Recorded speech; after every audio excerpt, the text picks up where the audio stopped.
My name is Simon. I'm from England. You didn't need this. We knew you were from England based on the name. Is that fair?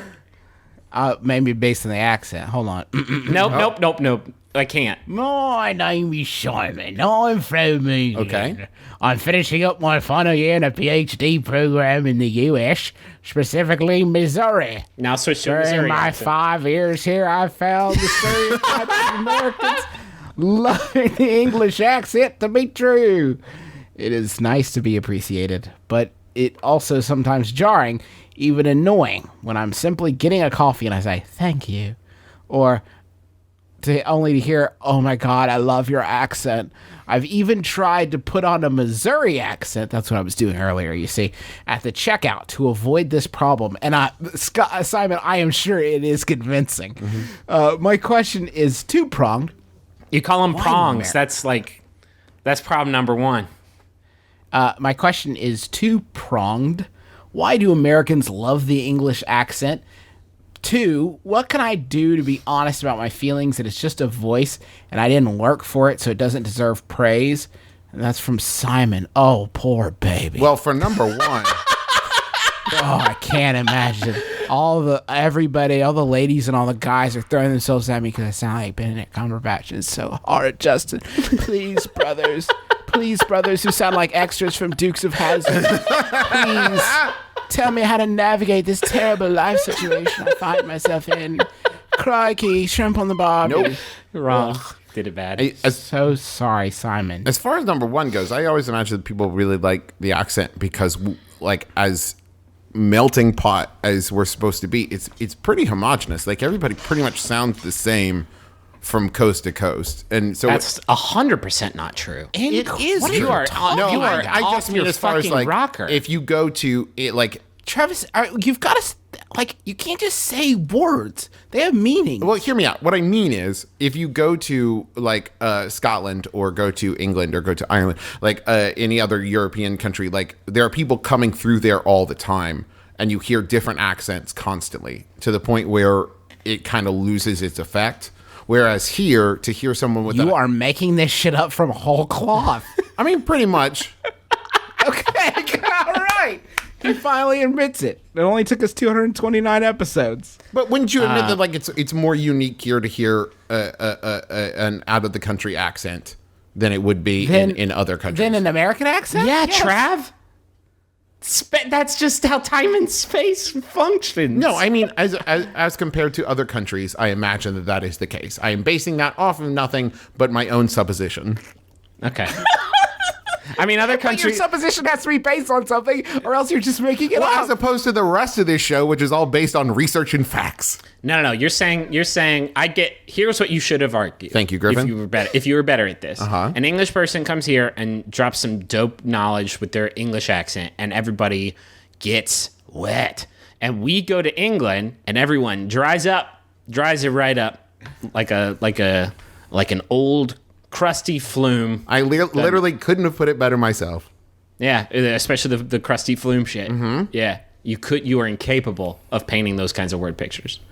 No, you're right, but it's not. How is it a problem? I guess it is a problem if you live with it, and it's like, I just want to go to the Piggly Wiggly. Is that what they have in Missouri? Yeah, that sounds about right. Anything that's not HEB, I can't comprehend it. And you just want to get some, I guess, breakfast teas or something. And then people I just don't see why, in what reality would it make more sense to, like, why would you ever want to, like, rather than just say, oh, thanks, or blimey, governor, yeah. Thank you. Rather than say that, why would you want to get into, like, it's a pleasantry, man. But it's a pleasantry. Okay, you're talking a lot of heat right now. You're really pulling a Travis, because I want you to imagine being at the grocery store and having to talk to someone. Okay, I'm imagining it. It's not great, is it? No, but like what I'm saying is, why is he wanting to invite a deeper conversation about this? Like, he's not. He's asking how to completely avoid it. No, he's not. He's saying, what can I do to be honest about my feelings? That's not where he's not going to wear a t-shirt. Welcome to America. We don't do that here. We don't do that here. I mean, he's not talking about wearing a T-shirt that says, "Just here for the crumpets.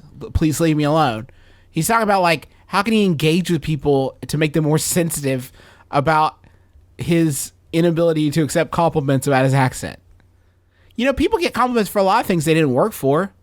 I get compliments. Travis gets compliments on his hair. Correct.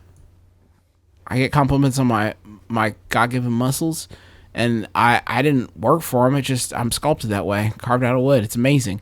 What do I what do I have? What do I have? What? Your beautiful, What do I have? Your beautiful teeth that you consume human beings with. Besides from the most successful 4 podcasts on the dark web. It's just not that. I just don't. I agree with Justin on this one. I think that it just like someone saying nice weather isn't an invitation to like actually discuss the weather. I think Hey, man, I didn't- like great accent. Thank you. Here's I your didn't make change. the weather. I had nothing to do with the weather, okay? It's just how it is. Maybe I like the clouds. You ever think about that? You ever think about that? Shit weather. Yeah, that's actually a good point, Travis. It's not as crazy as a comparison as it may seem. I mean, you didn't do anything to invite this. They're just like making conversation and trying to say something nice. It doesn't require you to get up in arms about it. Just accept the compliment. Oh, thank you, Governor.